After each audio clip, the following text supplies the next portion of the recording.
Good morning, everyone. We welcome you to the regular meeting of the Board of Trustees for the Utah Transit Authority. Today is Wednesday, April the 28th of 2021. I'm joined by my colleagues, Beth Holbrook and Jeff Acerson.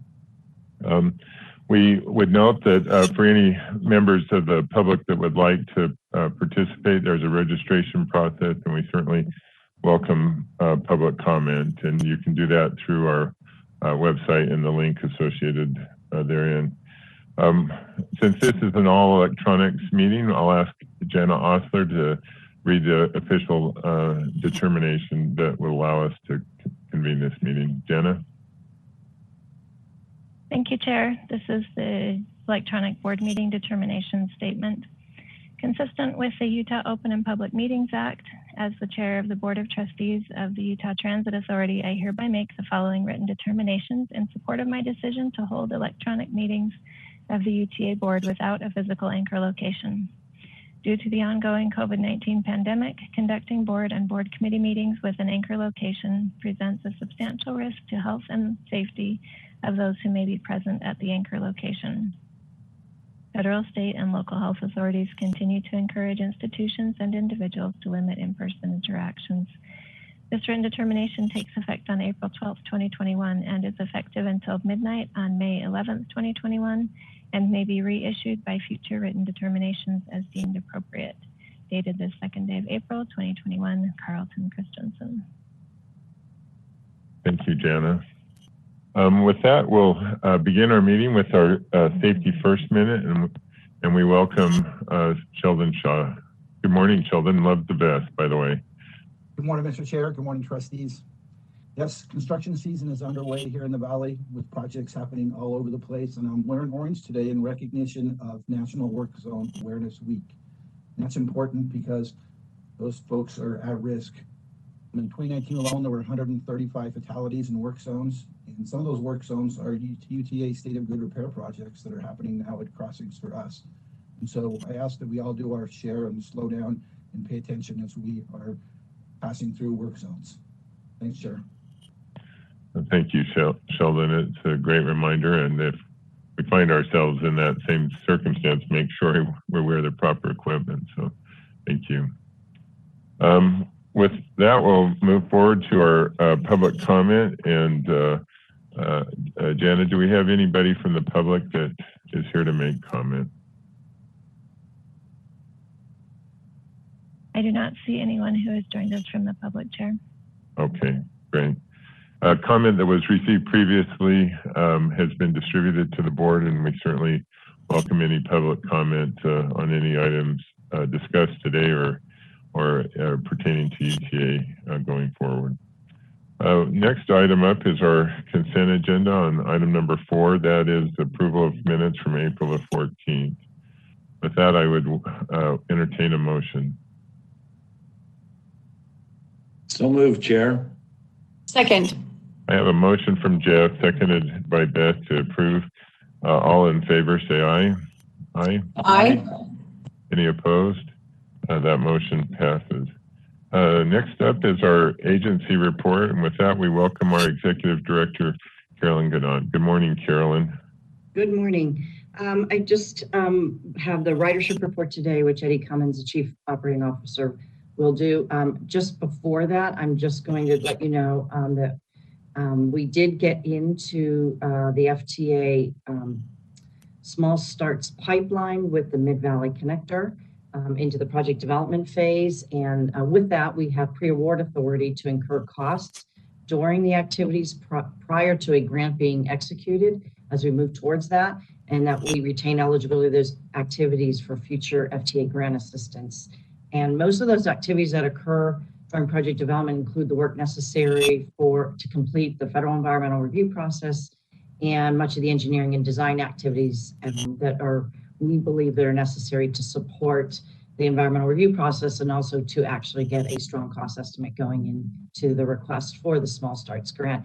Because so much work has been done on this project, which extends from Murray Station to Taylorsville to West Valley, we do believe that project development process should go fairly smoothly and quickly for us. So it doesn't this pre-award authority doesn't mean that FTA will sign a grant agreement with us, but it's making those steps forward. And, you know, right now we're in that process with Ogden. We're past the project development phase and waiting for our small starts grant agreement. So we'll be going through the similar process. So this is good news for that project, important project in Salt Lake County. So we were happy to hear from the FTA administration that we were able to be part of that pipeline process and being able to be eligible for those grants. So just want to give you that update as well. Carolyn, that's great news, and thanks to you and other staff that have worked closely with Taylorsville and some of those communities to get it to this point. So that's exciting. Yeah, thank you. I'm going to now turn it over to Eddie to give a report on our first quarter ridership. Good morning. As mentioned, this is the quarterly ridership report for first quarter 2021. Can we go to the next slide, please? This is a slide the board has seen several times over past several months, but this chart shows weekday ridership from January 2020 through April 2021. As the board is well aware, ridership dropped quickly in March of 2020 due to the COVID-19 pandemic, and unfortunately has remained relatively flat since that time. However, as you can see, if you look at the red, the black, and the blue line on the end, we have seen a slight uptick in paratransit, microtransit, and fixed route bus over the past month or so. Next slide, please. This chart compares Q1 ridership from 2019, 2020, and 2021. As you can see, 2020 ridership was down 7.7% from 2019 due to the sharp decrease that we saw starting in March. Unfortunately, ridership has yet to recover in Q1 2021, and ridership is currently down 50% as compared to quarter one 2020. Next slide, please.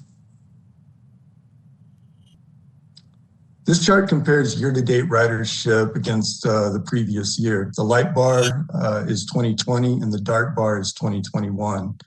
Although we're currently well below 2020 ridership, we do expect to make up some ground in the coming months as we start to compare COVID ridership to COVID ridership. Just as a reminder, January and February of 2020 were pre-COVID months. Next slide, please. This chart shows historical average weekday ridership. This chart goes from January 2008 through March 2021, so there's a lot of years of data in this particular chart. The blue line is average weekday ridership. The green line is 12-month moving average, and the red line is the 60-month moving average. This chart is very telling. Due to the pandemic we've experienced over the past year, ridership has been severely impacted. As you can see, a sharp decrease in the average weekday number, as well as the 12-month moving average, also has had a significant impact on that 60-month moving average. On a positive note, you can see on the average weekday ridership number is that number is currently trending in the right direction. So things have been improving. Next slide, please. This is the final ridership slide and compares quarter one 2020 to Q1 2021 by mode. Bus system is down 44%. Paratransit was down 47%. Route deviation was down 41%. Mobility management was down 16%. Light rail was down 54%. The S line was down 45%. Commuter rail has been the mode that's been the most significantly impacted. It's down almost 67%. And Vanpool was down 48.5%. Overall, UTA system-wide, when you compare Q1 2020 to Q1 2021, ridership was down just a little over 50%. Hey, Eddie, can I ask one question on this slide? The commuter rail, even though it's down 66%, that's still about 20% better than it was, earlier in the year. Or, I mean, it seems like it's coming back, albeit slow. Yeah, it is coming back. It's just been relatively slow. Obviously, we're anxious to get back to our pre-COVID ridership and see our customers again. So Sure. Okay. it is. We've been trending up in all of the modes just slightly. It's just we have a long way to go. And, that kind of goes to my next point is that, staff is dedicated to, ridership recovery. Ridership recovery team was recently established to look at marketing campaigns and promotions to start rebuilding our ridership. This team has been meeting regularly and vetting several ideas for the remainder of 2021 and beyond. This group is focused on efforts this year, but we also recognize that ridership recovery could be a multi-year effort. The team is looking strategically at targeting new riders and markets, events as things start to open back up, our university population, and our past partners. The team's goals are to confidently encourage people to return to transit. We want to re-educate the public about our service, and we want to reinforce that UTA has implemented the highest safety standards. The board will be hearing more about the recommended campaigns and promotions very soon as the team continues to work through the details and refine the recommended plan. The next slide is not about ridership. We'll open it up for questions here in just a few on ridership. But the next slide's not about ridership, but it's something I wanted to share with the board. Over the past several months, the Frontrunner team has been doing an incredible job on reliability. If you look at the slides in January 2021, at 95.07% reliability. In February, we were over 97% reliable. And in March 2021, again, we just ticked up about just a little and still over 97%. To put this performance into perspective, the Frontrunner reliability goal is 90%. As you can see, the team is currently exceeding that by a large margin. I have Bruce Carden. He's the Frontrunner General Manager on with me today, and I'll turn it over to Bruce just to talk a little bit more about reliability. Bruce? Thank you, Eddie. Appreciate that. It's exciting to be able to talk about the positive aspects of reliability. And the time that I've been at Frontrunner, there have been a few times that I've been able to talk to the board about reliability. This is the first time that I've been asked to come to share some good news. As Eddie mentioned, that reliability goal of 90% that we've had as a standard since the beginning. When Commuter Rail South opened to Provo in 2013 as the first full year, since then, we've only had 3 years where we've hit that 90% mark. And that means that 5 of the 8 years we've been below 90% as our average. When I came to Frontrunner, we established as what we call a 5-year stretch goal to get to 95% on time. And on a monthly basis, in that time, in those a little over 8 years, we've only been above 95% during a month 5 times. 4 of those 5 times have been 4 months in a row: December, January, February, March.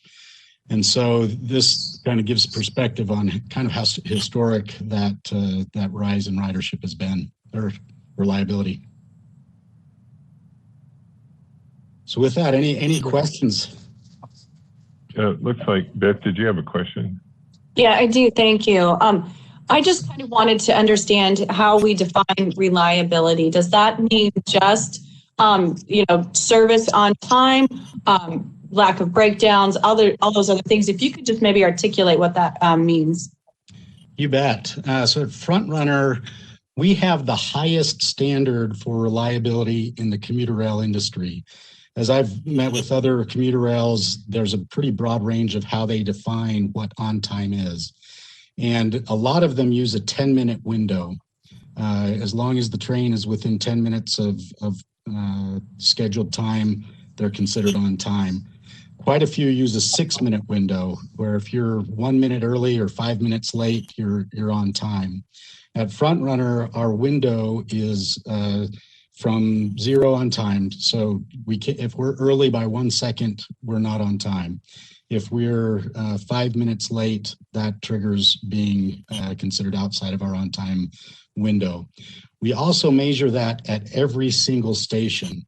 Several commuter rails measure that only at the end of line and the start. So if they start on time and end on time, that's all they're focused on. Whereas we look at every single time point and measure reliability that way. We consider anything above 10 minutes as a significant delay, and we do a weekly review of every 10-minute delay and do a root cause analysis to determine what was the cause and create a corrective action plan to ensure that we don't have repeats of the same issue. And then we do a quarterly review to look at trends and what are trending up, what's trending down, and what are the activities that we've been able to do that impact and influence reliability. So if I can just make sure I understand it. So what we're really focused on then is that actuality of being on time in every station, and that if there are mechanical issues, that does have a negative impact in terms of the on-time percentage totals, and that's how we look at the entire system. Is that correct? Did I get that right? Yep, right, exactly. Perfect. Right. Thank you. I appreciate that, and I appreciate the explanation. So, Chair, if I could follow up on that. Yeah, please, Jeff. I think you mentioned that if you arrive a minute early, are you penalized for that? So that counts against our on-time reliability. If we leave 1 second early, or 10 seconds or a minute early, that's considered out of the on-time window. And but the question, Bruce, is if you arrive at that station, let's say you're 30 seconds early or a minute early, but you don't leave until you're scheduled to leave, that's good. That's okay, right? Yes. So all of those are based on departure times. Gotcha. Because I've ridden, I've been on Front Runner and American Fork Station, and the last 2 times we've been a minute early arriving there, which I think is great. I mean, keep that up, and then you depart at the scheduled time. So I just want to give you kudos. That for me as a rider, it's always nice to arrive early ahead of schedule. Anyway, keep it up. Bruce, I mean, obviously it's come from years of hard work and working through and thinking through. Is there any sort of underlying thing that has sort of led to this success? I mean, obviously we have a little bit lower ridership, but I just wondered if either system-wide or process-wide, something that you're finding that is sort of harvesting this kind of numbers.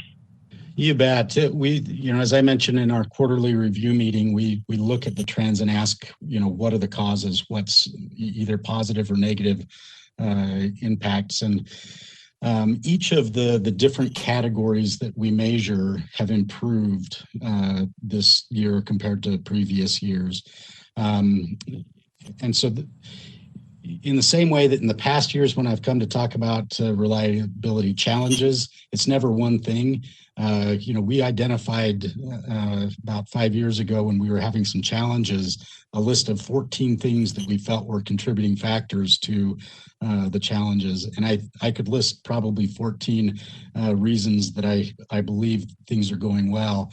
But let me highlight a couple because I think they're pretty incredible.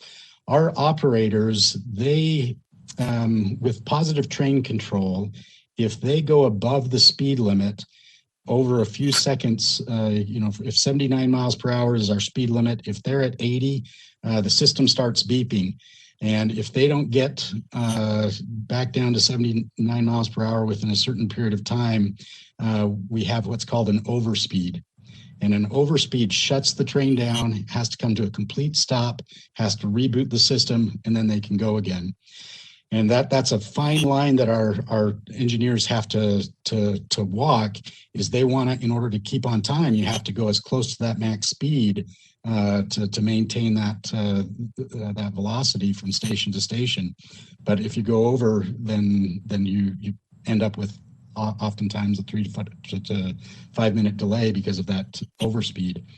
We've been tracking overspeeds and reporting them back to operators. We have a new technology that allows us to give that feedback to operators, how many overspeeds they've had in a period of time and how that compares to other operators. And what we've seen with giving that feedback to the operators, a sharp decline and over a 50% decline in overspeeds in about the past 4 or 5 months as we've been reporting that back to them. So that's one example. You mentioned the customers. The fact that we have fewer customers on board has an impact on reliability, as well as the fact that we're not running as much peak service. When we're running peak service 30 minutes between trains, we have more trains in the system. And so if something happens, it's more likely to cascade to other trains. Whereas if you have, trains spread out an hour apart, there aren't as many trains in the system at once. And so it doesn't impact. So some of the factors are kind of outside of our control. Some of them are inside of our control, and each of them makes a difference. That's very helpful, and kudos to the whole team. I realize all throughout everybody has a role in that success and those 14 plus items, I'm sure. So thank you for working to improve the circumstances there. So, Sheriff, if we could take that technology and put it on our teenagers' cars, I think that's a great lower our insurance dramatically. Bruce, I had one other question.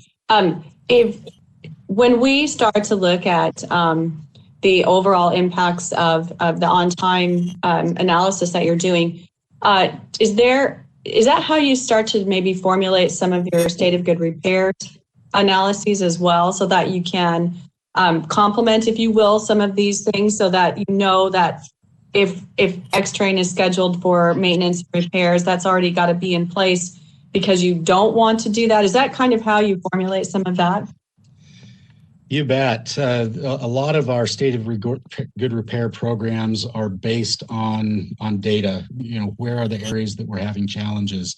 I want to give a shout out to our maintenance of way team, who have done several things. Some of them have been procedures that they've put in place to help improve their response time to issues. Others have been actual infrastructure improvements, switch covers to help reduce some of the winter ice-related delays. And so those are examples of where we recognize there are some infrastructure challenges that create some of the reliability issues, and we do specific improvements to help that. With the PTC upgrade or PTC implementation, we've upgraded some of our what are called mandatory directives. When we have a crossing that is not functioning, we have to slow the train to 15 miles per hour through that crossing, or stop and proceed through that crossing. Our engineering infrastructure team for PTC has implemented an improvement to that, which only requires them to slow to 15 miles per hour through that intersection, whereas a while ago it could be a mile that they had to travel at that slow speed due to the PTC requirements. Another example of that is that we were having a few years ago a spike in door-related failures. And so we did a campaign on every door in the system and saw a sharp decline in door-related delays. And so we look at the data and use that to determine both infrastructure improvements as well as running maintenance campaigns or improvements to address them. Thanks, that's helpful. And that's when you said that about the doors, that really does help to understand all of that interconnectivity, because I think that's really critical too. As we start to ramp up with more people getting on board again, that's obviously you're going to have more people in there. There's going to be more challenges. So thank you. That's helpful. You bet. Any final questions for Bruce? Okay. Bruce, thank you for that effort and for the report. Eddie, other items you want to cover? No, just if there's any questions from the board on ridership, I'd be happy to answer them. Jeff? Chair, I'd like to just make mention, there was I don't want to call it an issue. There was some cleanup that needed to be taken care of at the American Fork station, and I reached out to Eddie's team, and I just want to compliment them on their timeliness of taking care of that. Thank you. That was very prompt and responsive, and I think that bodes well for our team all the way up and down the line. So thank you, Eddie. Thank you, Trustee. I'll pass that on to our facilities team. Thank you. Carolyn, anything else on your agency report? No, I think that's it today. Okay, thanks for the updates. We'll now move to our investment report, and with that, we welcome Bill Green and Emily Diaz. Bill, good morning. Good morning, Chair Christensen, Trustees Acerson and Holbrook. That's a pretty tough report to follow. We'll do our best, though. For the record, Bill Green, Chief Financial Officer. We're here this morning to present the investment report for the first quarter of 2021, and Emily Diaz will be providing the report. Emily?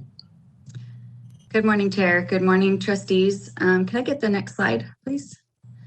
Okay, so as of March 31st, our investments with Zions Capital Advisors were just under $30 million at 0.793%. Zions Bank is our overnight fund that is just under 16.5 at 0.03%. And PTIF is just under $356 million at 0.425%. Last time that I met with you guys, you had asked about the Zions Capital Advisors account. And so I just wanted to give you a little update and a little history on the account. So in 2014, UTA established as an investment advisor relationship with Zions Capital Advisors. Roughly like 50 million was traded at that time. And in the past few years, UTA sold its last securities, and the remaining balance is managed by Zions Capital Advisors. We are revisiting our investments and level investment at this time to see if there's any opportunity for that. So the total investments are at just over 400 million and at 0.436%. If I could get the next slide, please.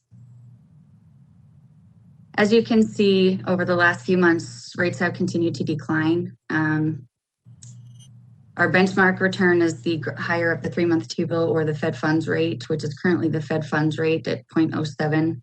Our blended portfolio is at 0.436, which is just 11 basis points higher than PTIF. And with that, do you have any questions for me? One question I had for you, Emily, and I think probably a year and a half ago, the PTIF was doing a lot better than the capital advisors, not by a huge margin, but certainly more. Is that way into when you say you're looking at investments, whether it's them or another third party, or do you, for a lot of reasons, just hold true to the PTIF because of liquidity? I think we're just more, I don't know, maybe Bill can speak to that a little bit more. He's Thanks, Emily. So Chair Christensen, yes, we're looking at it right now. We've got a lot of money invested with PTIF, as you point out. We've been talking to our other investors, and we're looking for other opportunities. Okay. So, we'll take a long look at that. And we'll come back to you if we have any recommendations for changes. Okay. I mean, I just see that large amount of cash sitting there, and the Public Treasurer's Investment Fund has always been certainly a viable place to put it, but it's beyond the aging on that cash. That we may want to look at some other options. Yeah, we will, and we'll let you know. We've been looking at that actually for about the last month, and we'll come back to you shortly and give you a recommendation. Fair amount. Other questions though on this report? Well, thank you. Not much interest for anybody, it looks like these days. So, but thank you for your efforts. Thank you. All right. With that, we'll move to contracts, disbursements, and grants. And the first one before us is a contract for Disadvantaged Business Enterprise Program Management Software, or eComply Solutions, LLC. And with that, we welcome Andrew Gray and Alyssa Wixom. Andrew? Thank you, sir. Yeah, good morning. So this is a contract with eCompliance Solutions. And eComply is a software provider that has helped us through the past year of 2019 and 2020 to implement software in monitoring the DBE program and the Davis-Bacon Act compliance process that we are required to do. And so previously, prior to having a contract with them, we were managing several technical processes manually, and it was identified as a potential risk for a compliance issue. And so we, in 2019, put out an RFP, and then eComply was the winner of that RFP. Through the subsequent year, we've tested the software. They've been a fantastic partner. And now as the contract is expired, we're looking to get a sole source 5-year contract with them so that we can continue to use this process. The reason that we're going with the sole source is that we had an estimated $78,000 duplication of costs if we were to go with a different company. And there are not that many people that provide this kind of software, and they won the RFP initially just because of the quality of the product that they offer. And so the main things that this does is, again, it tracks certified payroll. Before we were getting PDFs uploaded and I would have to manually go through them. This automates the process of it gets uploaded into the system, and then they verify it for any compliance issues, and then has a mechanism for addressing it. It also tracks all DBE procurements and ongoing payments throughout all of UTA's federally funded projects, and just has been a huge time saver and has really made our processes more concrete as we've gone through it. And so if Alicia wanted to add anything, but I think that's a good summary of what this contract is. The only thing that I would add, Andrew, is how fantastic this vendor has been to work with. They've been extremely accommodating, and it's been a pleasure to work with this group. Alicia, and I apologize for mispronouncing your name. So that's okay. Hopefully that's not the first time, but how easy is it for a DB business to sign up? I mean, do they do that through this software or to be considered, and is it user-friendly for them on their end? It is, and Andrew can give you the details on that process, but yes, it is easy. And we have actually trained through eComply, we have trained the contractors to use this system, and we've had good feedback that it's an easy to use system from them as well. And eComply, one of the reasons that we really chose them and have continued to like them is that they provide all of the training, and they have a customer service line that they can call at any time, and they're extremely responsive and helpful. Excellent. Questions from the board? I just had one quick question. And when we look at the scope of this, considering that you were in a manual scenario just previous to this, would we ever go back? Just asking that question. I would beg that we do not. The time that it took and the going over each individual certified payroll, checking it for compliance and issues, it was time consuming, and the quality of the review that is existing now, it surpasses what I would have been doing, even if I had been doing just certified payrolls full time, I feel like, and it's done instantly. So I technically, yes, we could, but I would hope that we would never, because this is the quality and the time saving is so much. Yeah, I think there's an accuracy risk if we went back to manual that we don't have with the software. I do want to say, the software is really important. Most agencies have a software. Oftentimes it is. Most of them do use eComply. One of the things that we're doing as we have some of the new federal funding, the relief funding coming in, is we'll be moving to more of taking money off of preventive maintenance and putting it on to federally funded state of good repair projects, which will increase the workload for Andrew because there'll be much more tracking on those federal requirements. So this is really important to have the software because we will be having more projects added than we previously intended. That would be, funded federally. Yeah. Thanks. That's kind of where I was going. I felt like I already knew the answer, but I appreciated you articulating that so well and kind of the broader perspective. So thank you. Great. Any other questions? Being none, I would entertain a motion on this particular contract. Mr. Chair, I'll make a motion that we approve the contract for the Disadvantaged Business Enterprise Program Management Software with eComply Solutions, LLC. And I'll second that. I have a motion from Beth, seconded by Jeff, to approve the contract. All in favor, say aye. Aye. Any opposed? That motion passes. Andrew and Alicia, thank you very much. And that brings us to item number B, is a Meadowbrook expansion contract with Big D Construction. Mary Del and I understand Andrea Paulos may also join you. Yes, Andrea is here as well. She's the project manager for this project. And this is for the Meadowbrook expansion project, which we are adding 7 additional bays adjacent to building 3 at Meadowbrook. This was identified as a need during our facility master planning process. And with the new Volkswagen buses we're getting, which will be stationed here at Depot District, we'll need to send some more buses over there for maintenance and repair. So this is for, a contract is for the amount of $3,145,914. This was done through an RFP process and Big D was selected. And we issued an early notice to proceed for some long lead items earlier this month. So the total amount and that was in the amount of $199,963. So the total contract amount with that early work order and this remaining work is $3,145,914. Have any questions?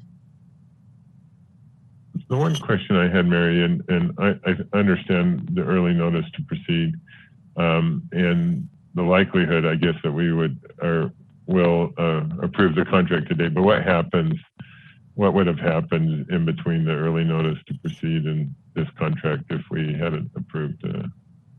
Well, we would have paid them for those early ordered materials. Okay. Yeah. But aside from, okay, no, go ahead.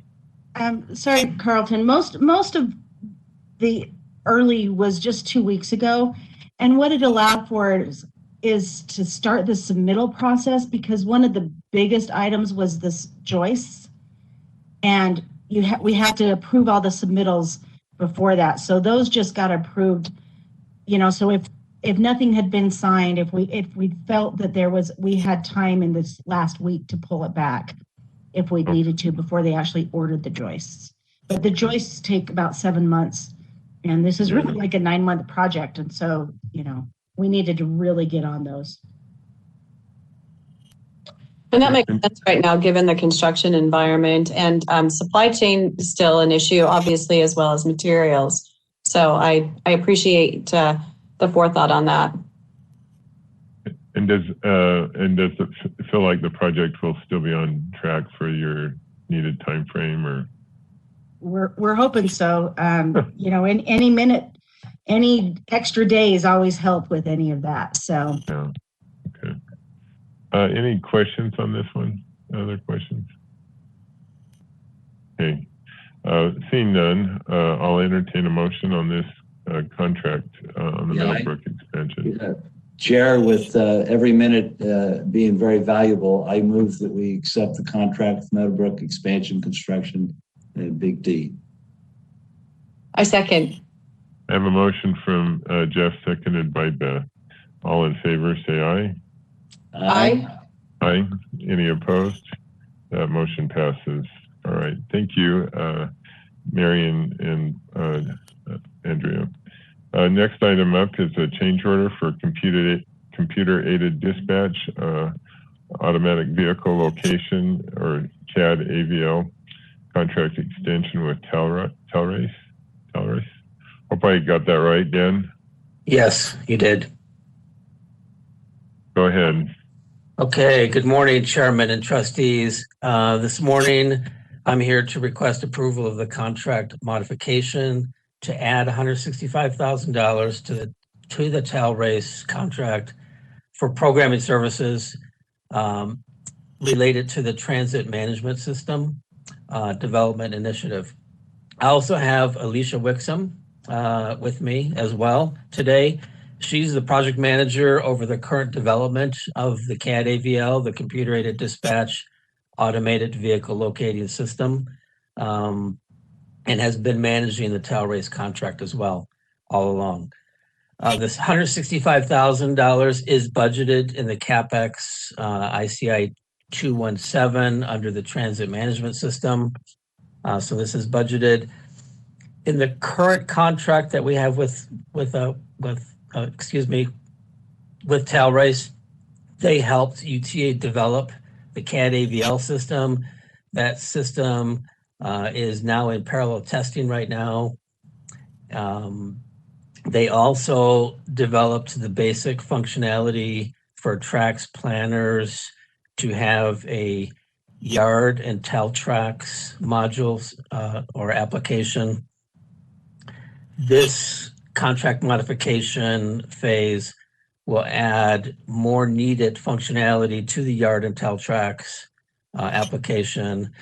That includes, it was outlined in the memo, allowing the yard and tel tracks edits to carry over week to week instead of the planners having to re-add their edits, allowing functionality that will allow the routes to be added and connected with the trapeze planning system, which is a separate system, and automation of the cuts and adds, which is a very complex component of this system. The modification to the contract also includes the programming of a rewrite of a system called Opus.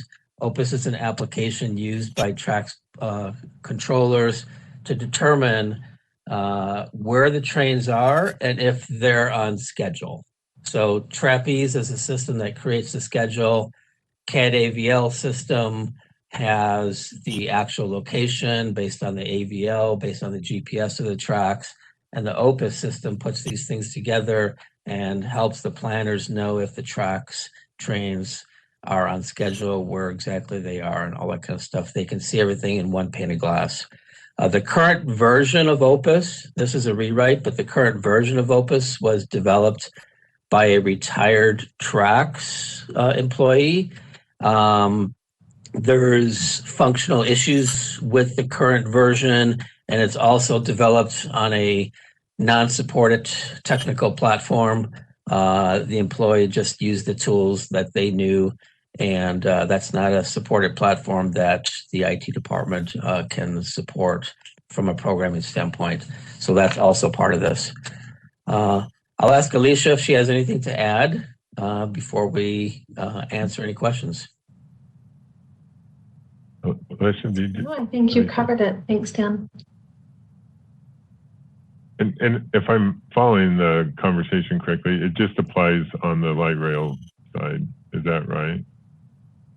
The yard and tel tracks, yes, is for the light rail. The yard and tel tracks, yes, it's just on the light rail, and the Opus is just on the light rail. The CAD AVL system that Telrace helped develop is across all modes: bus, light rail, and commuter rail. Okay, all right. Any questions from the board on this one? Seeing none, I would entertain a motion on this particular change order. Mr. Chair, I'll make a motion that we approve the change order for the Computer Aided Dispatch Automatic Vehicle Location Contract Extension with Telrace LLC. I'll second that. I have a motion from Beth, seconded by Jeff on this change order. All in favor, say aye. Aye. Aye. Aye. Any opposed? That motion passes. Thanks, Dan. Thanks, Alicia. Thank you very much. Next item up is a change order for an on-call infrastructure maintenance contract, task order number 14 for the 1300 West Mid-Jordan Tracks Line embedded grade crossing replacement. With that, we welcome Mary Dilretto and Dave Hancock. Mary? Hello again. Yes, I have Dave Hancock with me as well to answer the hard questions. He's our Director of Capital Construction. So these next two change orders are both with our on-call infrastructure maintenance contractor, Stacy Woodbeck, and they are both for grade crossing replacements. The first one is in the amount of $234,334 for the 1300 West Mid-Jordan Tracks crossing. This is part of our planned activities this year. It's on our list of priority grade crossings to replace this year. And if approved, this is scheduled to be replaced in May. Any questions on that? Dave, just one question. I noticed a lot of these crossings have been on the Mid-Jordan Red Line alignment. Is that just a factor of the timing of when that system was built, or is there some reason those are sort of aging out, or is it just their time? Yeah, it's a little bit of a combination of both.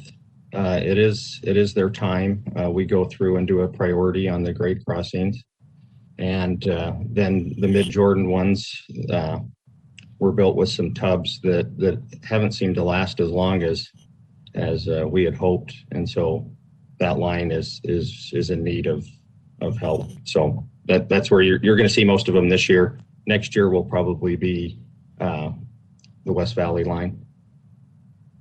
Okay, thank you. Other questions from the board? Seeing no questions, I would entertain a motion on this change order. Chair Christensen, I move that we accept the change order on the on-call infrastructure maintenance contract. Task order number 14 with the 1300 West Mid-Jordan Tracks Line embedded grade crossing replacement. The contractor Stacy Woodbeck Inc. Second. I have a motion from Jeff, seconded by Beth, to approve the change order.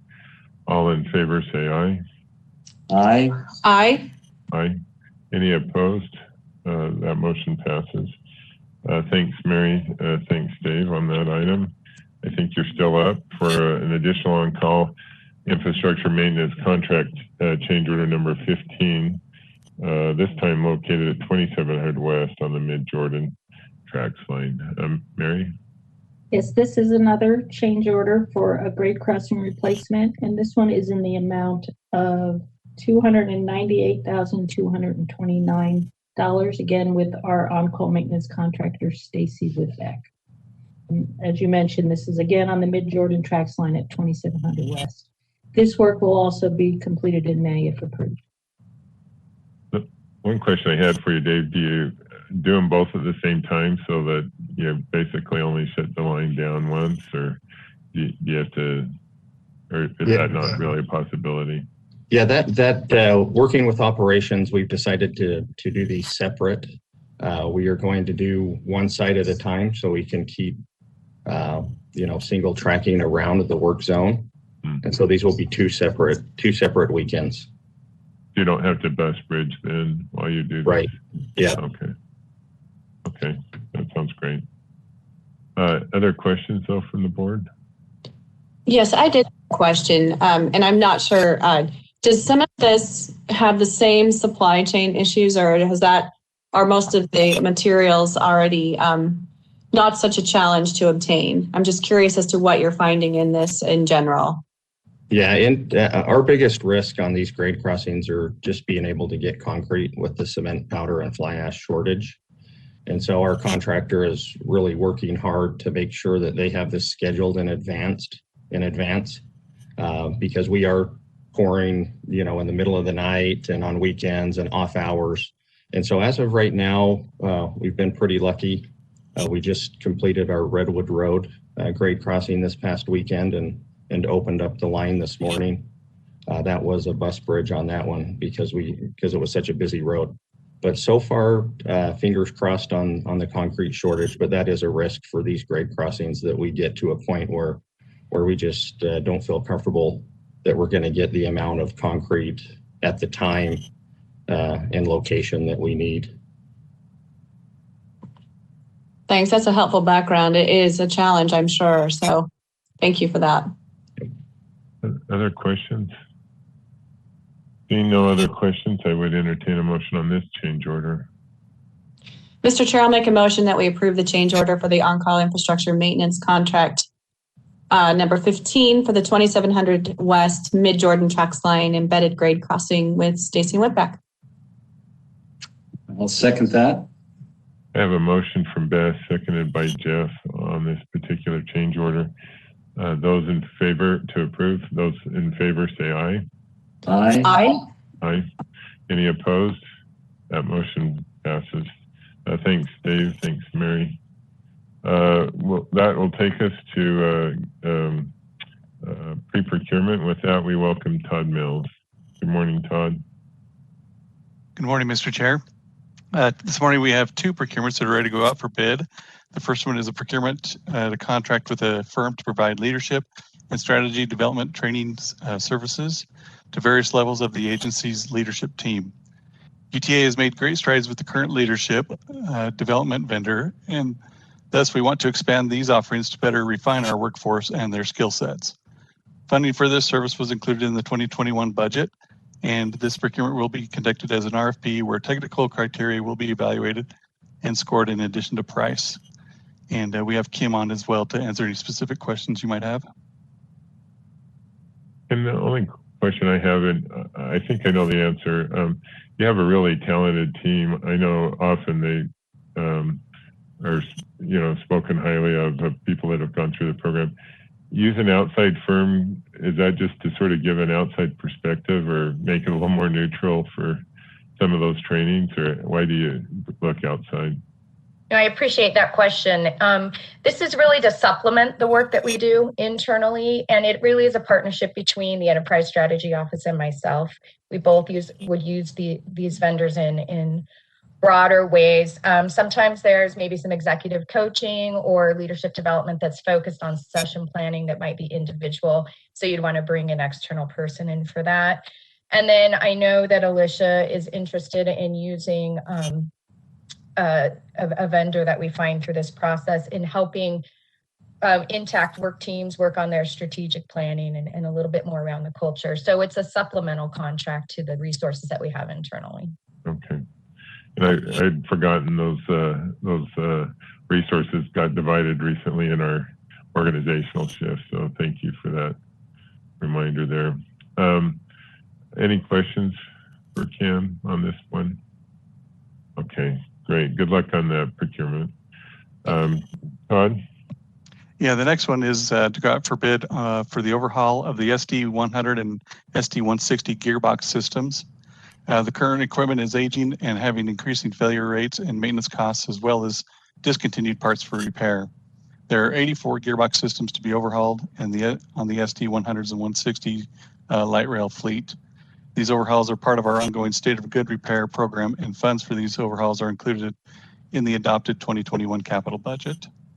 These will also be conducted as an RFP, and we have Dave Hancock on to answer any specific questions. One question I have for you, Dave, is are these, I'm on. The one question I had for you is, are these gearboxes, is there a new version, or do they have to do a lot of retrofitting, or when they talk about, no longer manufactured, I just wondered, what are your options at this point? Yeah, I think this procurement is basically going out for the parts and the special tooling, and then this work will be performed in-house. It's going to be a lot of retrofitting and getting training for the team and making it work. Okay. Improvise. Yes. It sounds like. Okay. Any questions though for Dave? I had a similar question to that. So I just wanted, so you said there were 84 gearboxes that needed to be included and incorporated into this. How does that look moving forward beyond those 84, or is that how are we going to extend the life from there? Is that just part of we're going to make it work kind of?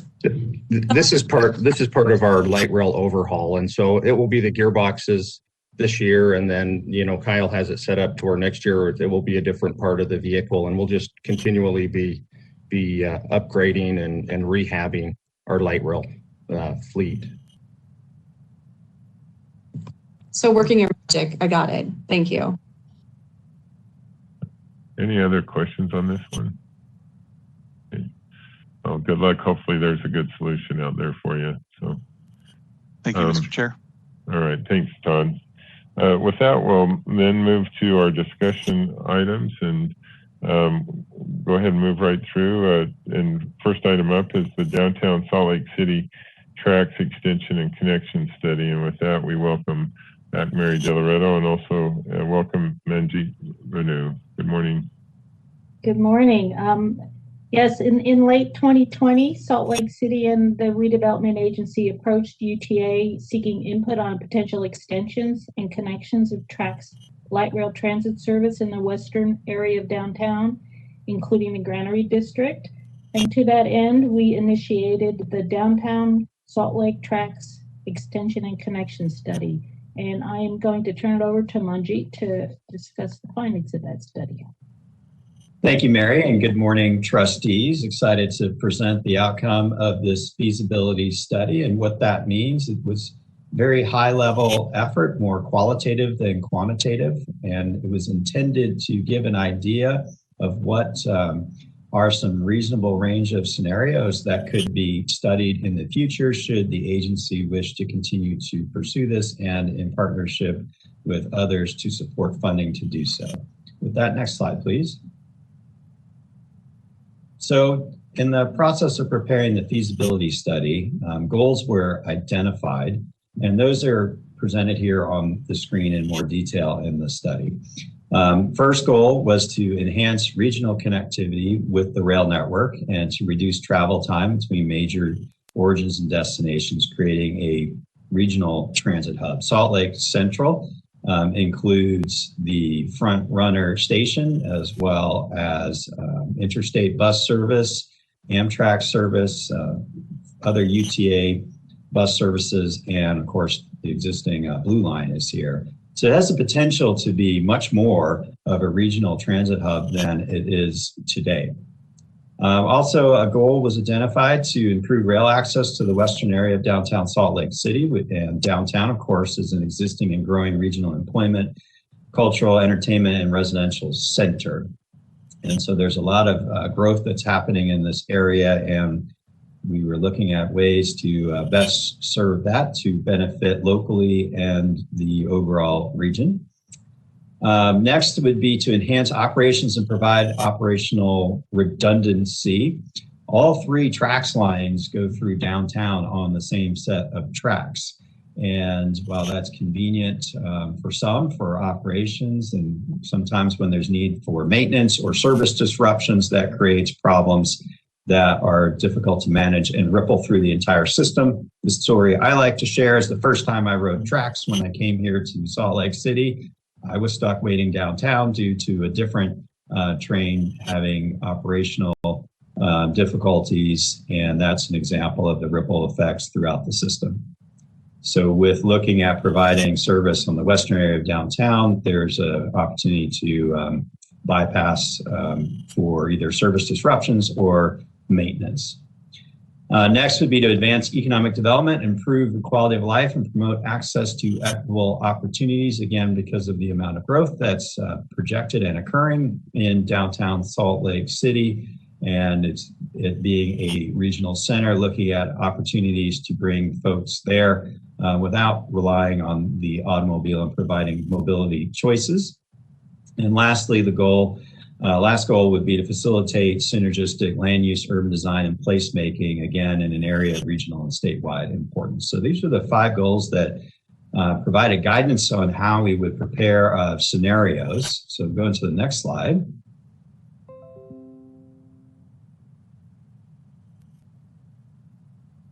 So this is an exhibit that shows the existing track system. So you see the green, the blue, and the red lines there. And the red line branches off to the east up 4th south to the university, while the green and the blue continue through the core of downtown, and then the blue line terminating Salt Lake Central, and the green line to the airport. So you see that highlighted in blue is the Granary District, or Granary District, depending on who you talk to. I'm going with Granary. And the purple is the Depot District, which encompasses Salt Lake Central. And those areas where substantial growth is occurring and will be occurring are lacking rail transit, and the density and intensity of those areas would be well suited for rail transit. Next slide, please. So this is the first scenario that was prepared.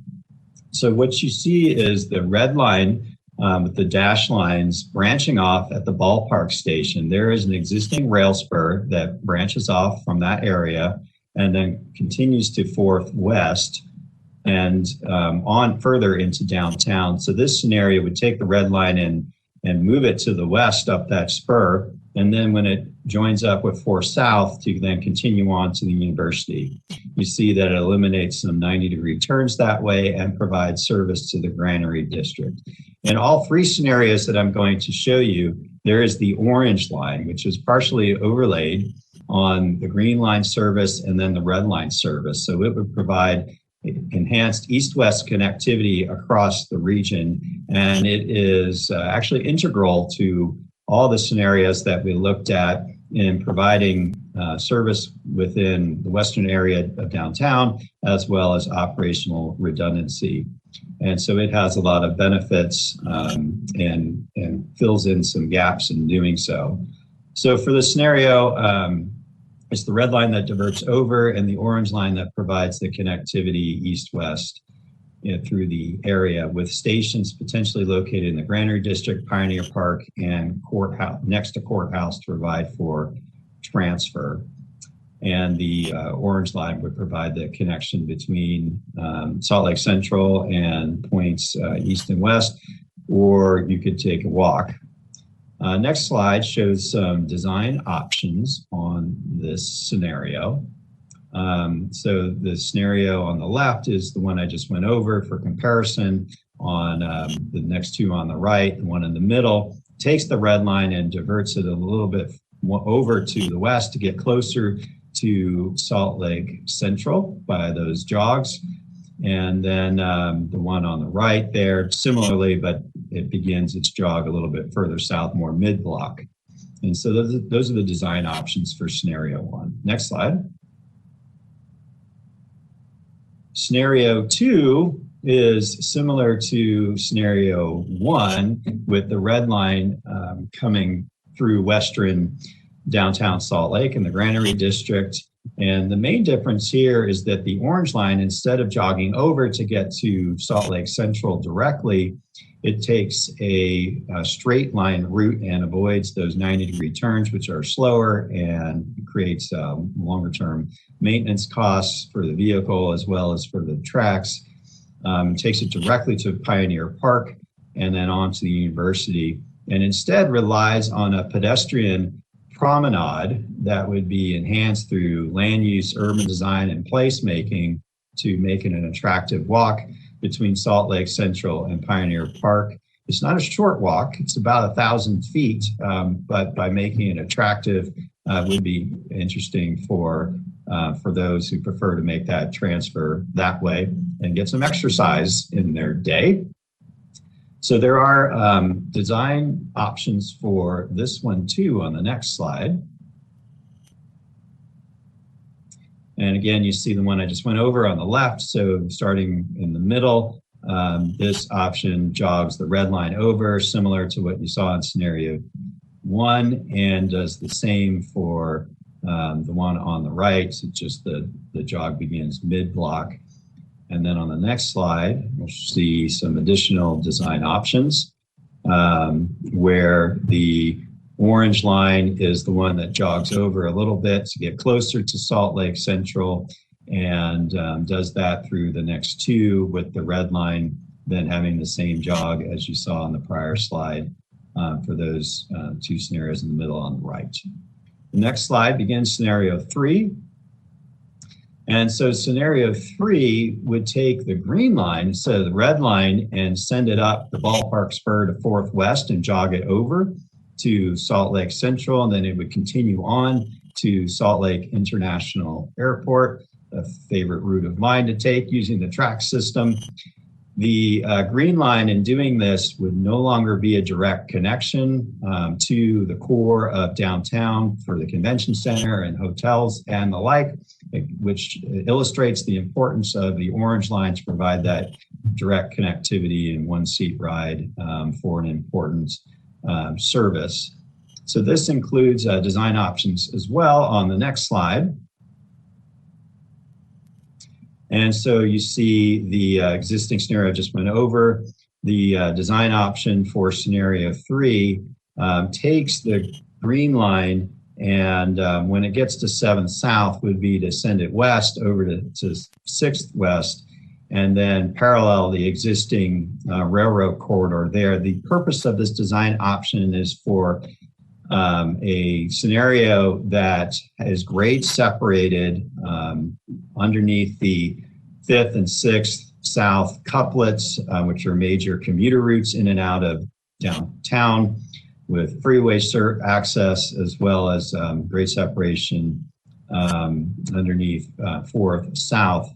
And this allows us to look at an option if this moves into the next phase of the study and we do technical analyses like traffic impact study, operational studies.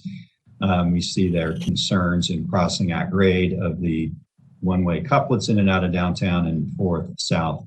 Then we have an option to work with there to compare and contrast and help illustrate trade-offs. Next slide, please. So as you recall a moment ago on some of the scenarios, I talked about the option for a promenade connection between Salt Lake Central and over to Pioneer Park. What's interesting about Salt Lake Central as a station, it's not a concentrated transportation hub. It's rather diffuse as to where the tracks alights with its platform and boards, and the same with Front Runner. There are different bus stops in the area. And so it's not as concentrated as say a classic Union Station would be that we're familiar with. It's a little bit diffuse, and that's okay. It provides opportunities to connect these areas with their various activity centers and look at it and making it a destination in and of itself, rather than solely just a mobility hub, and looking how to generate revenue and make for an exciting place, and therefore what we would call it as an open transit design, this diffuse mobility hub. And that way we would be looking at, in partnership with the city and the redevelopment agency, integration with all these modes and the orientation toward development, creating value, iconic architecture, and culture and placemaking, again, so others want to come just because of the cool factor and excitement around the Salt Lake Central open transit design. So on the next slide, you start to see a little bit more about the principles here, and emphasizing connectivity with the surrounding area and making multiple connections to greatly utilize what is really an underutilized Salt Lake Central station today, and to grow value. And again, those connectivity between public and private realms make for an exciting place. The next slide. So this illustrates an example that's a decent analog for what Salt Lake Central could become. It's Union Station in Denver, Colorado. It's changed a lot since I was in graduate school and was a regular visitor to the area, be it as a transit user or as a bar patron back in the grad school days. And you'll see at Union Station, there's a couple of districts that are illustrated there. The Union Station itself is shaded in green, and that's where it's more the commuter rail and long distance rail services are. And further up in green to the north, you see the light rail transit station there. And in between are bus rapid transit stations, as well as bus hubs. And so this is an example of an open transit design that's more diffuse rather than concentrated. And these districts were identified and with the extension of the 16th Street Transit and Pedestrian Mall to create an exciting place. Next slide, please. And this illustrates a potential ultimate build out of that area. Again, you see Union Station there with the opening in the middle of the oval and the 16th Street Pedestrian Mall and the transit stop. And so this actually becomes a pretty exciting place, and in fact is today. And it illustrates some of the principles that could be considered in extending and connecting tracks to the west in a variety of manners, as you saw in the scenarios there. Next slide, please.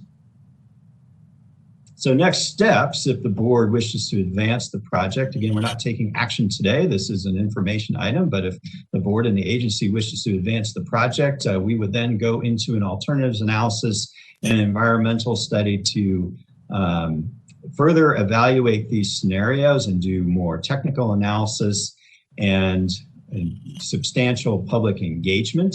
There was a high level of engagement that was done on the feasibility study, just so we had some definition of what we could be working with. And so if we were to advance to the next stage of alternatives analysis and environmental documentation, there would be substantial public engagement. And it would result in the identification of a locally preferred alternative, which very well may not look like any one of the scenarios that was just described in the presentation here. We would then also need to look at financial planning and commitments, potentially looking at the capital investment grant process with the Federal Transit Administration, and then ultimately final design and construction. Of course, there's a project as significant as this with an estimated capital cost of $260 million and ongoing operational costs of several million dollars a year. It's a substantial effort with a lot of investment, with a lot of benefits for locally and for the region. As such, UTA would be interested in partnering, and there's a willingness to consider partnering on funding the next step of the process should we advance into it between the redevelopment agency, Salt Lake City, and UTA staffs. With that, it concludes the presentation, and we'd be interested to hear any comments, discussion, and whether there's any public comment queued up today as well. Let me go to any board. I have a few thoughts, and I will just say quickly, Manjeet, sometimes good ideas take 23 years to mature, and was part of the council that gave the original name.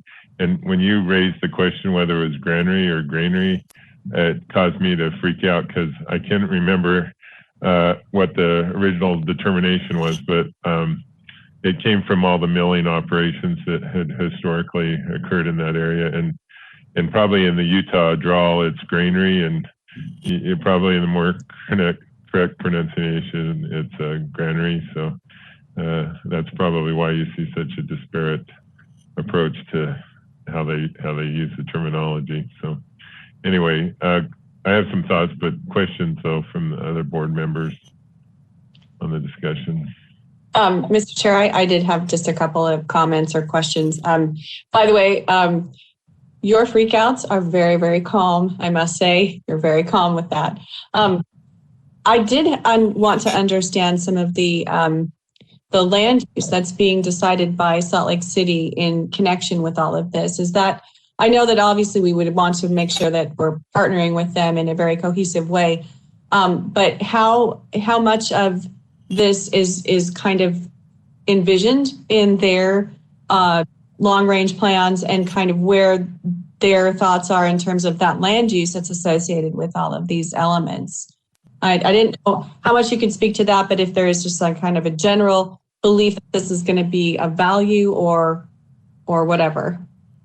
Well, I will respond by saying it was the mayor of Salt Lake, also in her joint capacity as the executive director of the Salt Lake Redevelopment Agency, who asked for this study, and UTA staff enthusiastically embraced it because we saw the value as well. And Salt Lake and the redevelopment agency are very interested in doing significant land use changes and economic development in the area, and in fact embarked upon a tax increment study which needed to make land use assumptions and in part would rely on potential UTA planning for those land use assumptions, because of course if we're putting a rail in place and a station, then that suggests that you could be doing something very different with the land use. While I'm not well versed in the land use planning for Salt Lake City and the RDA, that the impetus for doing this is mutually beneficial and has a lot of potential. And I think the study would also suggest that if we were to move forward, there'd be ongoing iterations for work in the Western area in terms of land use and urban design. I appreciate that. And I appreciate the elements that you incorporated from the Denver site for the Union Station as well. There, as you are aware, there's a lot of interest in how that is working, certainly from other stations that we have in other areas, but also just the general connectivity and that enhancement in their infrastructure that they did that I think, seems like it was pretty successful in terms of integrating those entire areas that you had highlighted. So I appreciate that. I think that this, I think that this has a lot of value potential because we, as we all know, we only have this opportunity to get this really as right as possible with all the partners agreeing on that and what that right looks like. And so I think that it's wise to come in and take a look at this and understand the potential and the value and the impacts to that. So I'm excited that you brought this to us. So thank you. Hey, Beth, I'll just throw in there, because I am probably more familiar than I should be with the zoning through that, both of those corridors really, because there's really two separate areas because of 5th and 6th South, but even between 5th and 6th South, it's starting to develop where the newspaper agency once had their paper mill or paper warehouse and stuff. But a few years ago, when the county coordinated Salt Lake County's efforts on identifying opportunity zones, the city opted to, in this area, exist in this Granary area as an opportunity zone. And I met with some developers through there, and they really, with the respective investment funds, I mean, I think they're close to $1 billion of investment that they're ready to make. That's why I say we've been, in my old role, we had been trying to advocate for stuff to develop there for nearly 2 decades, and it was fairly anemic. And suddenly you bring in this capital deferment mechanism and a great environment, and you get $1 billion worth of interest in the area finally. So it's just an idea that probably was a little further along than maturity was ready for. So I appreciate your perspective, Carlton, and thank you for that added background. I think that I think you're right. It probably was more visionary, and now all of a sudden it is connected to the current environment that we have. But thank you. Early days, some would even classify it as delusionary. So. Anyway, Jeff, you look like you had a question. Well, it just more of a statement. It just looks like a great opportunity to revitalize some areas that have been on the map for quite some time. And as you said, Carlton, maybe now there's that broader support to invest and really move forward a vision that has been there for quite some time. So I think it's exciting. And I think, to see good planning, to look at the options that are available, and then collectively with all the shareholders come together and move a plan forward. So I welcome the study that's been done, and I'm sure it will produce some good opportunities. So thank you. Thank you. And I do think just based on past experience, Salt Lake is used to partnering in these transit projects. And so, where we have a local share component to it, I think certainly through negotiations, there's some opportunities probably to find some mutual objectives there. Manjeet said something about public comment. I don't know if Janet, we don't have some. We've passed our public comment, but do we have anybody here from the public on this item?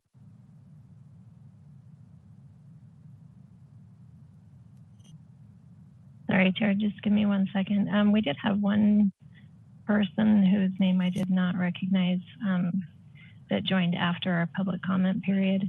I don't know if they were getting on to comment and just did so late.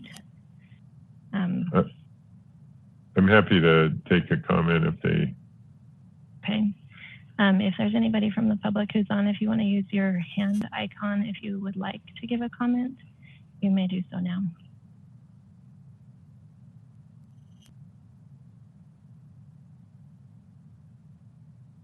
And I'm not seeing any hands go up, Carlton or Chair, so I think that we're good, but thank you for that opportunity. Great. Well, I think with that, I can't remember, this isn't scheduled for an actual, no action, but I do sense willingness of the board to move forward with this thing. So if we need to tee that up for a formal action in an upcoming meeting, we certainly can, but I'm just looking to the board. Do you have any objections to them moving forward on this project? Knowing that they'll be back. Okay. All right, Manjeet, anything else you need from us?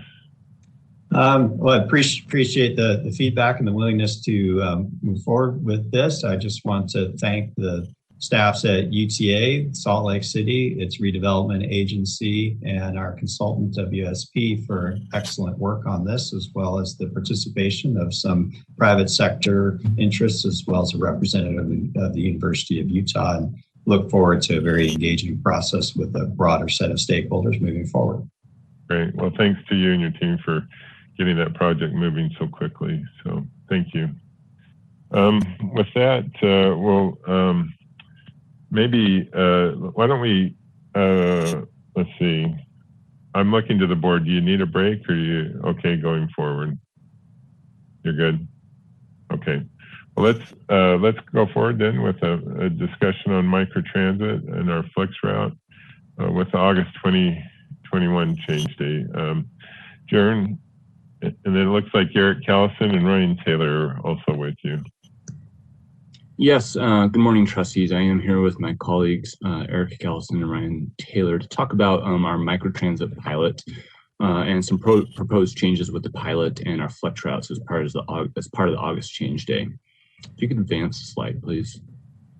As we've done this in the past during the course of the pilot, I want to just do a quick recap of our performance over the first quarter of this year. As you see with ridership, during the first 2 months, we maintained relatively flat ridership, but starting to see some increase in ridership with March at about 172 trips for average weekday ridership.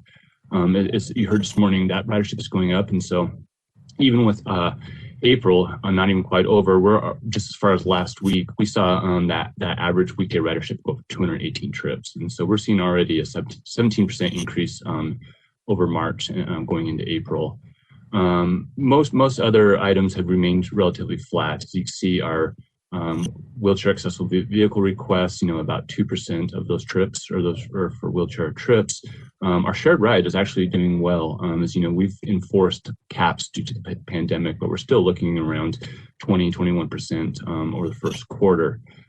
Still maintaining, over 25% of these trips as first and last mile connections.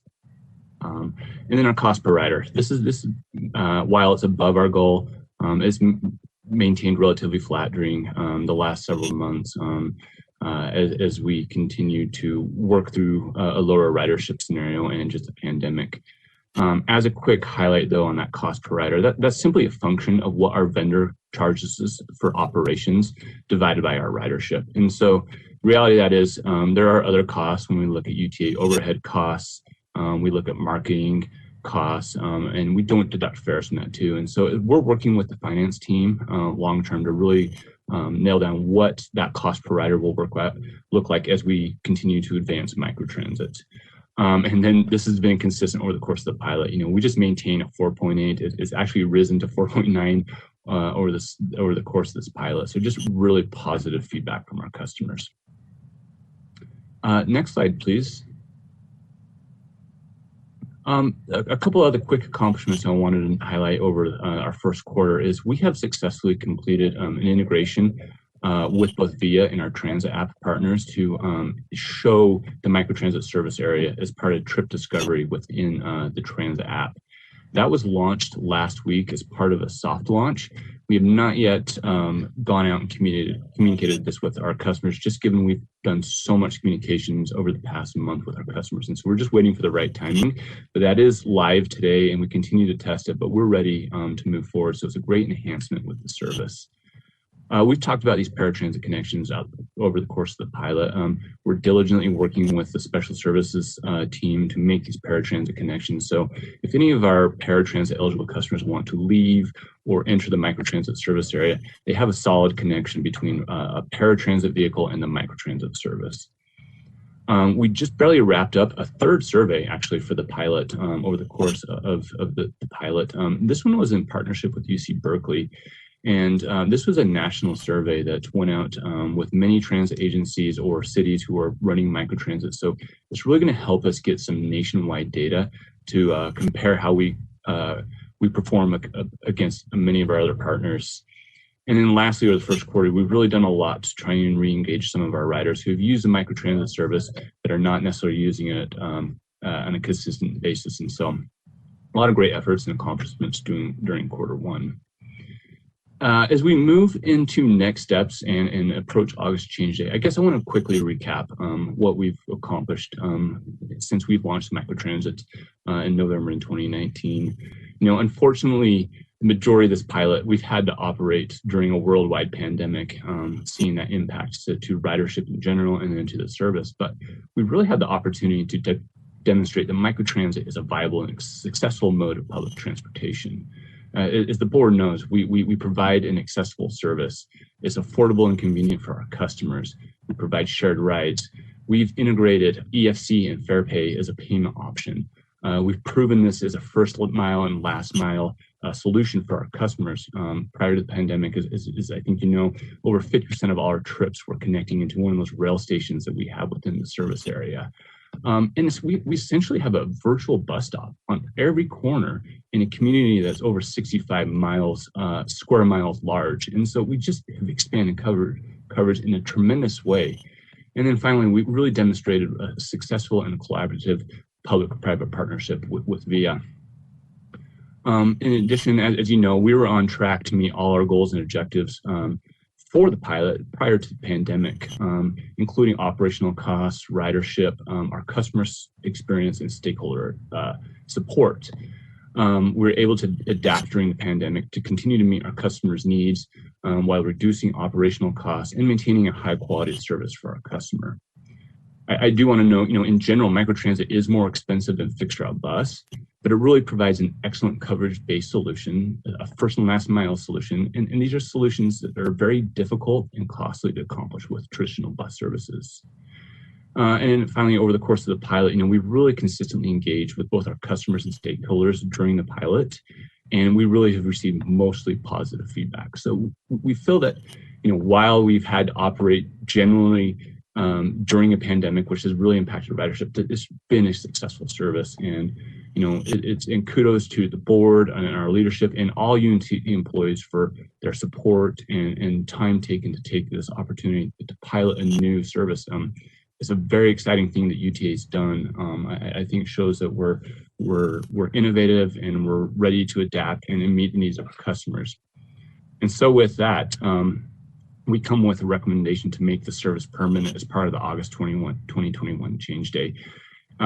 Eric and Ryan will both talk about more what that means with existing services and next steps in our processes as we proceed. But with that, we look to some minor zone modifications, which Eric will show you. We look to discontinue those flex routes that operate within the service area. And then also, which is exciting, we'll look to develop our own UTA branded app as part of the service. Right now we use VIA's app, but it will be more customized to a UTA service. And so with that, I can answer any questions with that before I pass this along to Ryan. or we can come back to it if preferred. One question on the app, Jaron. How integrated would it be for like fair pay and other items? Right now, it seems like we're sending our customers, unfortunately, in like 3 or 4 different directions on the app front. And it would be nice if we're going to go that route that they consolidate those efforts to one singular app. I would completely agree.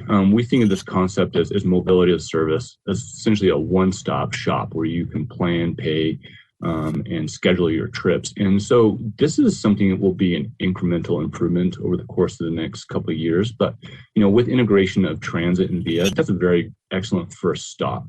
Right now, if someone is doing trip planning within the transit app, essentially, if they want to book that trip, it will bump them out directly to the VIA app. If they don't have the VIA app or a UTA branded app, it would direct them to an app store to download it.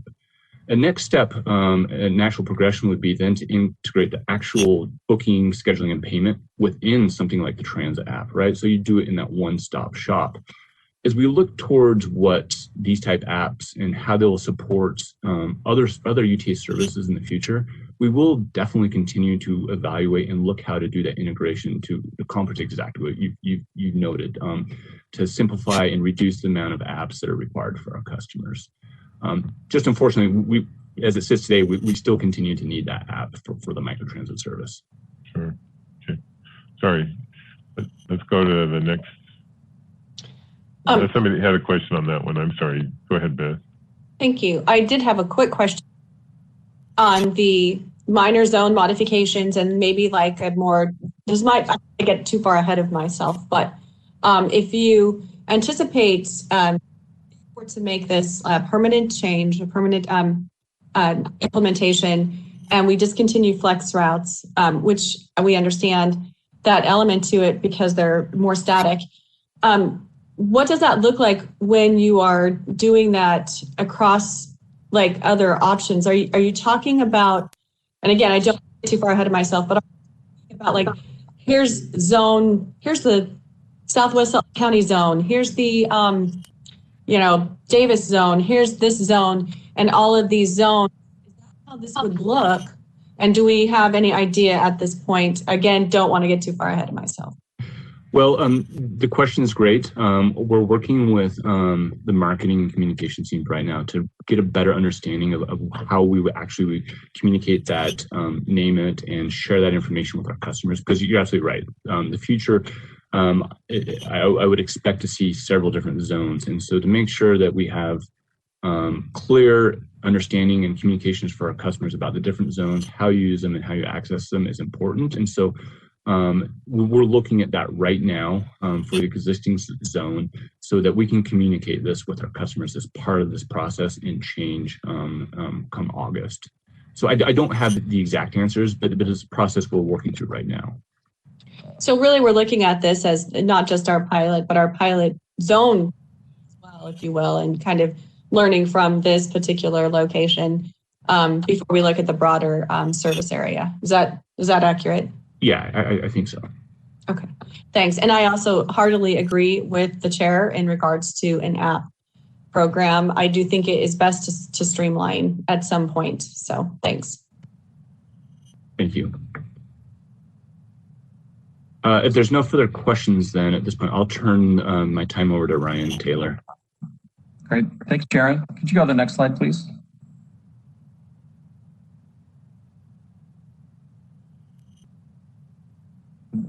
I'm still, can we go to the next slide? There we go. Thank you. So I'm going to briefly talk about, at a high level, some of the changes that are being proposed for this August.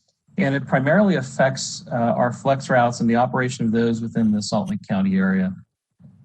So part of the, and we're going to break this up into 3 pieces. The first part is additionally to the microtransit zone, we're looking at converting 3 other fixed route bus routes to flex routes.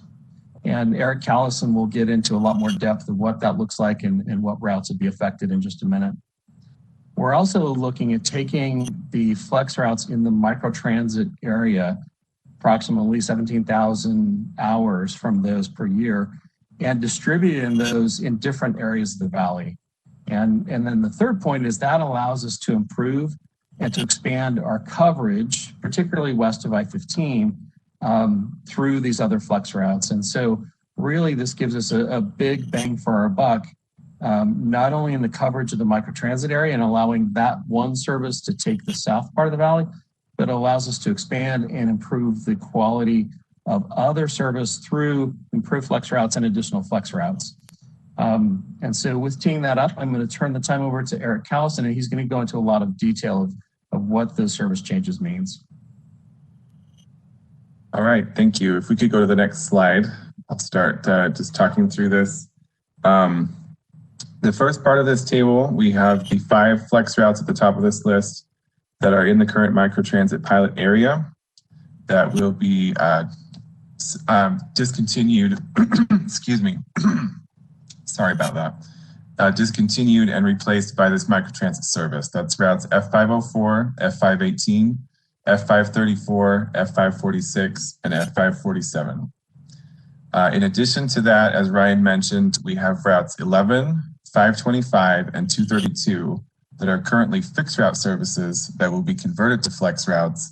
And then route F514, which is an existing flex route, will have some additional service added. So the 11, 232, and F514 are currently operating under a reduced COVID service paradigm, and the flex route conversion and the additions to the F514 will allow us to bring those routes back to a level of service equal to or slightly higher to what they were running pre-COVID.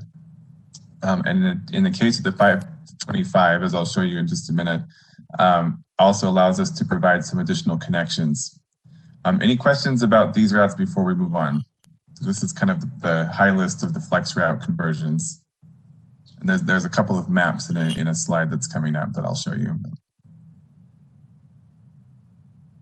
All right, let's go ahead to the next slide. There's also 2 proposed route alignment changes.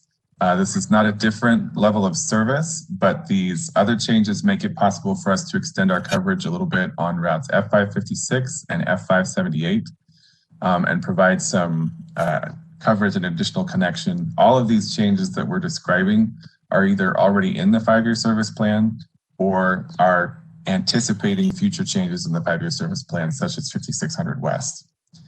Let's go to the next slide.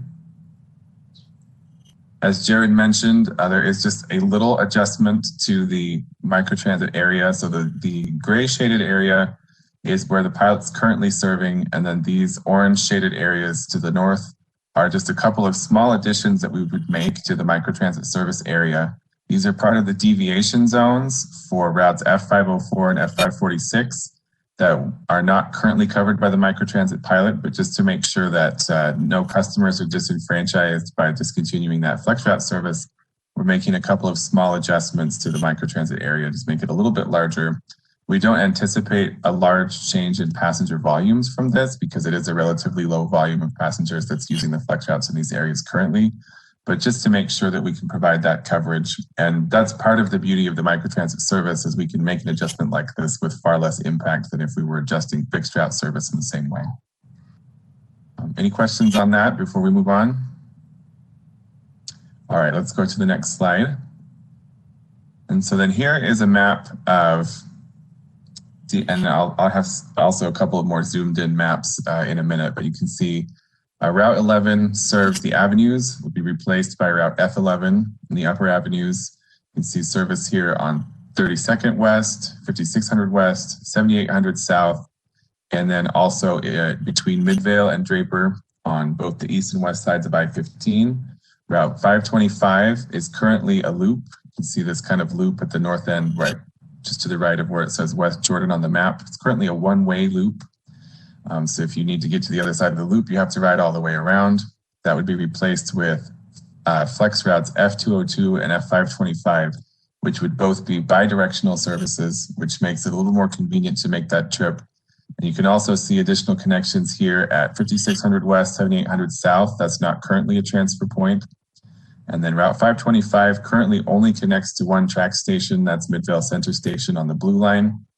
but converting to these other flex routes would provide additional connections to Bingham Junction Track Station, Sandy Civic Center Station, and South Jordan Frontrunner Station. In addition, you can see this extra loop on the south end of the map in Draper, excuse me, on Route F514 allows us to just push a little bit further south and provide a little bit more service to apartments and businesses in that area outside the Draper Frontrunner Station. Let's go to the next slide. Here you can see in a little bit more detail, you can see how that works. And again, all of these routes would be running at 30-minute service, where the majority of them are currently running at 60-minute service due to COVID. So that allows us to do a little bit of service restoration. And then you can see we do have just a little bit more coverage. Instead of just this north half of the loop on Route 525, you can see we've provided some additional connections, a little bit more connective tissue through that region of the valley where there's a lot of light industrial, call centers and retail uses, as well as some residential that just ends up being a little bit more connected to the rest of the system, a little bit better covered. Let's go on to the next slide for some more maps. You can see here's also the addition to the F514, adding in some just additional coverage here. This is covered by the microtransit area, but we anticipate that Route F514 will be a relatively high ridership flex route once people return to work after COVID. So we're preserving that service, making sure that it makes sense to put it there.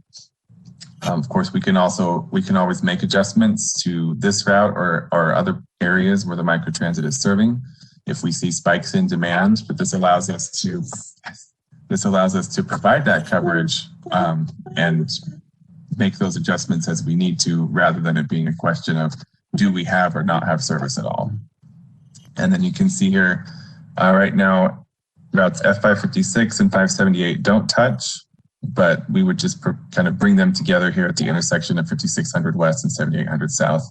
And this is anticipating the 5600 West line that will eventually travel from the red line all the way to the airport and downtown.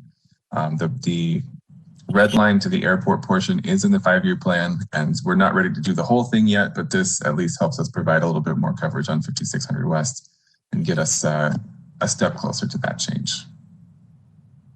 Let's go on to the next slide. And so this, if we look at the financial impact of this, microtransit is already included in the budget, and that's been budgeted as part of the 5-year service plan as well. We would be looking at about $1.6 million in new flex route service with this, but that is mostly offset by the discontinued flex service within the pilot area, as well as the fixed route service that's converting to flex routes. That leaves a little over $100,000 a year agency cost. But it's important to note that special services is currently overstaffed because of previous COVID reductions. And so discontinuing the flex routes in the pilot area would just make special services further overstaffed. And so this net agency cost of $112,000 a year is absorbed by the extra headcounts. We don't have to hire additional operators. We don't have to actually come up with 112,000 because it's basically we're just giving people more work that are already working here, if that makes sense. So it's absorbed in that time.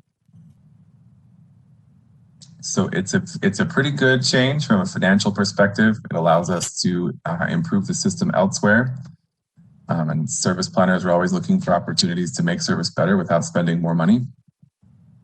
So we're excited about that, and gives us a chance to really give the microtransit, give it legs. Say this is a valid service. This is something that we're going to be working with going forward.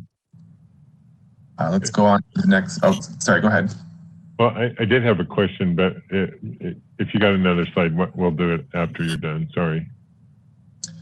Go ahead and ask the question, and it might be. My question was, and I was able to pose this a little earlier when you updated me, but the time of service, the length of service, right now it coincides with the flex route 9 o'clock, and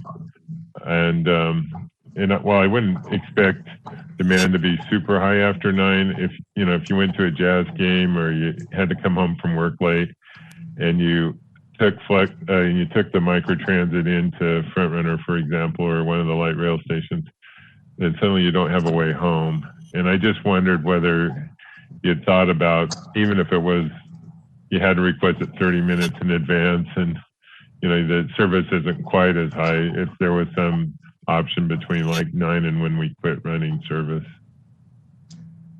So we have been discussing this, Jaron and I, and I'll let Jaron cut in whenever he likes. But we are, as we have discussed, we're exploring additional hours, potentially with just a longer wait time for the service. A longer wait time does allow us to run the service with fewer vehicles.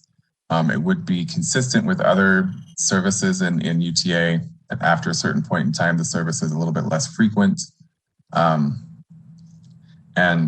in conjunction with looking at extended hours on some of our other services, we are looking at microtransit as well.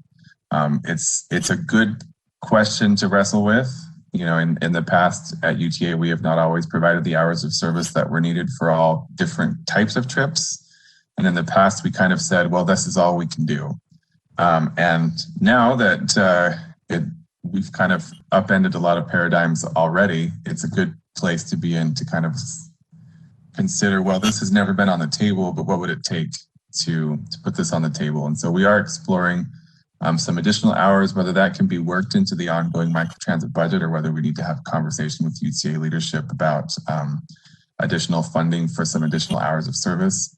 I think that's a question that's going to come up with any microtransit area that we operate.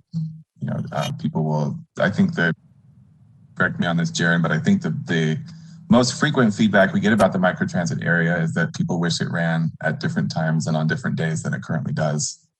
And so I think we are just kind of exploring what that will look like. We're going to work with VIA to do a little bit of modeling on that, see what the costs would come back for different types of extensions of hours. I don't know, Jaron, if you want to clarify any of that.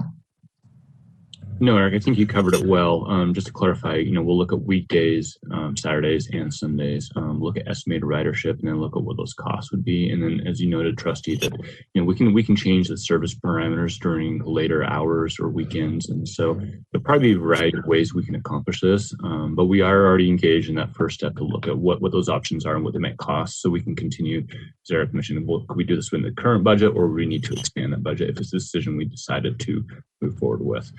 Hopefully we can move forward. We will have some information fairly quickly on this one.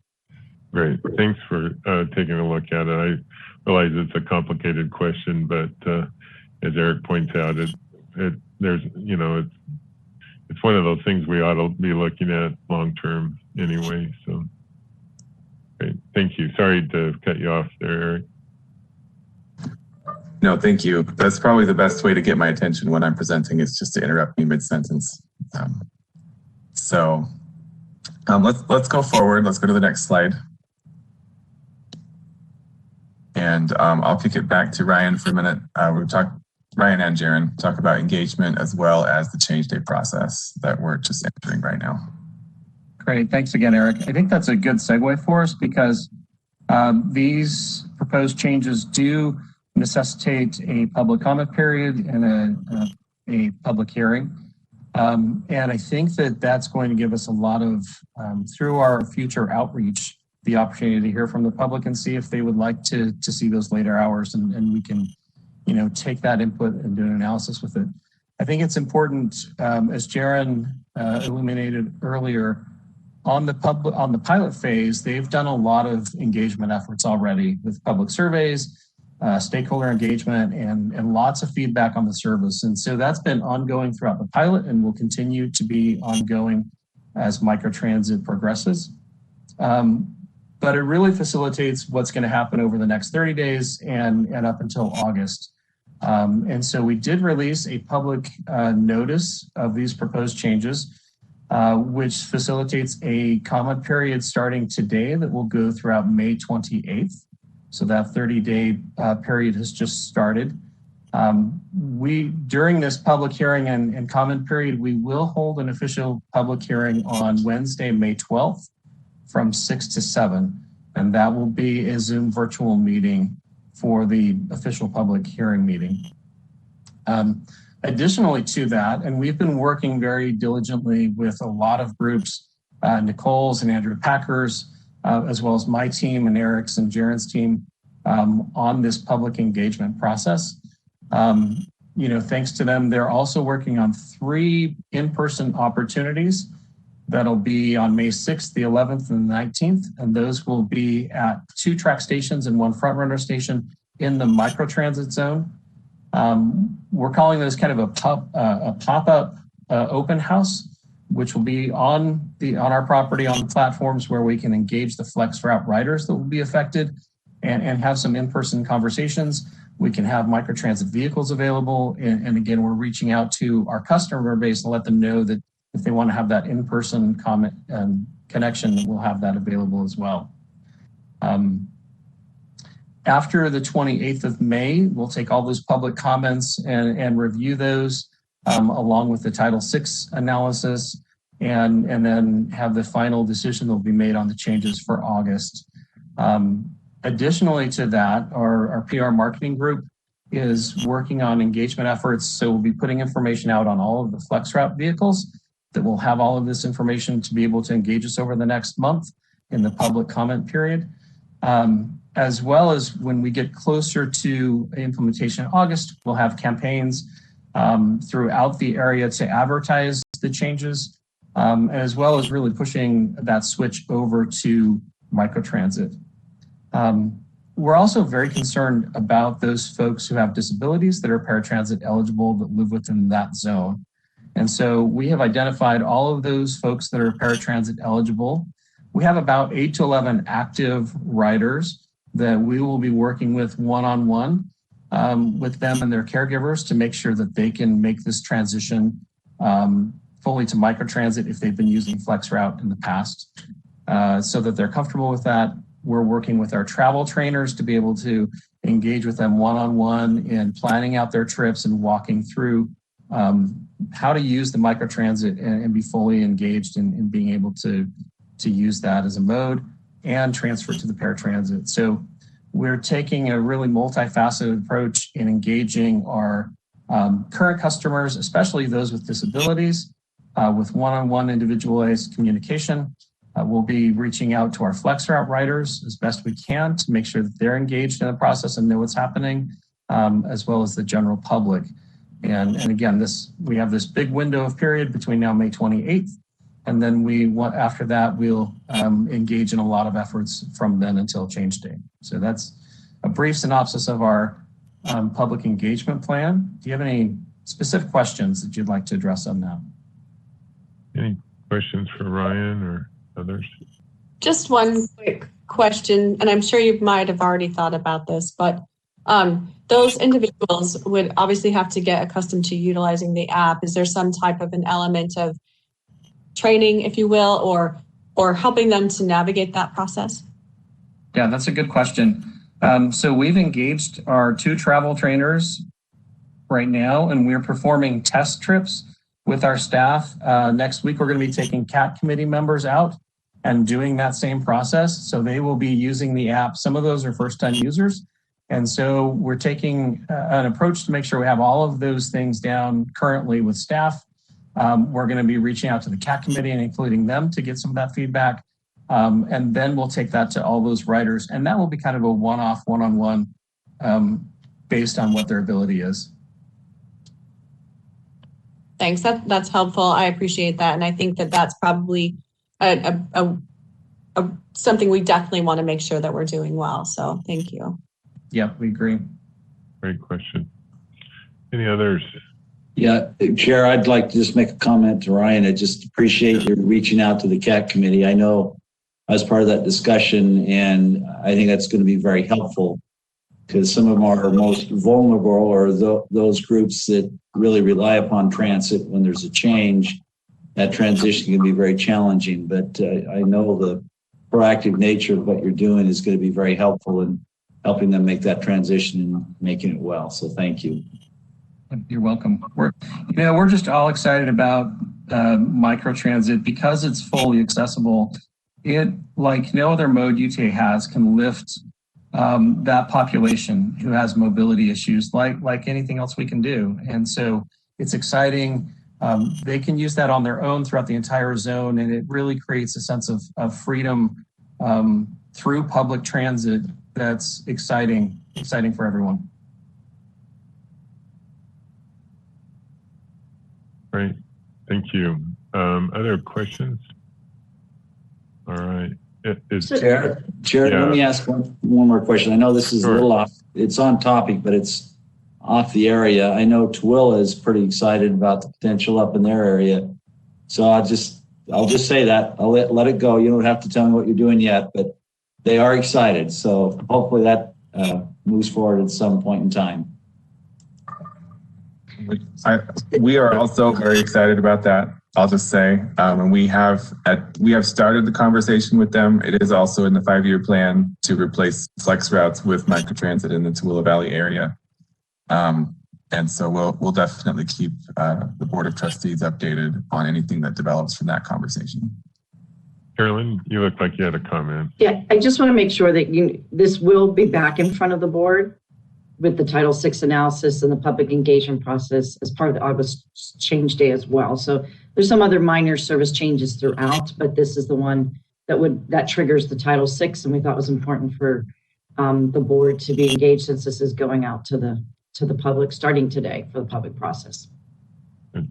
Thank you. It has been helpful, very helpful. Is there an additional part to the presentation, or is this wrap it up?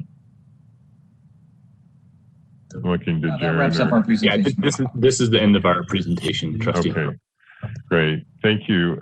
Thanks. And let me just say kudos to, and I'm confident this comes from Carolyn's direction, but to have the team from multi-faceted areas in the agency coming together to find a common solution. I just applaud you for that teamwork. I know it happens frequently, but the solution is usually more than one section. And so the fact that you're looking together to find that solution is great. With that, I'll just note that our next meeting will be on Wednesday, May the 12th at 9 o'clock. We do have a closed session which will be on a different platform. I'm going to just suggest we take a short break, and maybe about 10:10 we'll reconvene for that closed session. But in order to do so, and that closed session would be to discuss a strategy session to discuss pending or reasonably imminent litigation. With that, I would entertain a motion to go into closed session. Mr. Chair, I make a motion we go into closed session. We'll second that. I have a motion from Beth, seconded by Jeff, to go into closed session for the reasons stated. All in favor, say aye. Aye. Any opposed? That motion passes. We'll again, we'll do that closed session at, excuse me, I said 10:10. It should be 11:10. So thank you so much.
All right, we have returned from our closed session, and we're now to the final item for today, which is adjournment. I would entertain a motion to that end. So moved, Chair. Second. I have a motion from Jeff, seconded by Beth, for adjournment. All in favor, say aye. Aye. Aye. Any opposed? That motion passes. Thanks, everybody. Thanks, staff, for a great job today and for all the presentations made. Good to see you, Beth. We'll see you. Good to see you. Bye.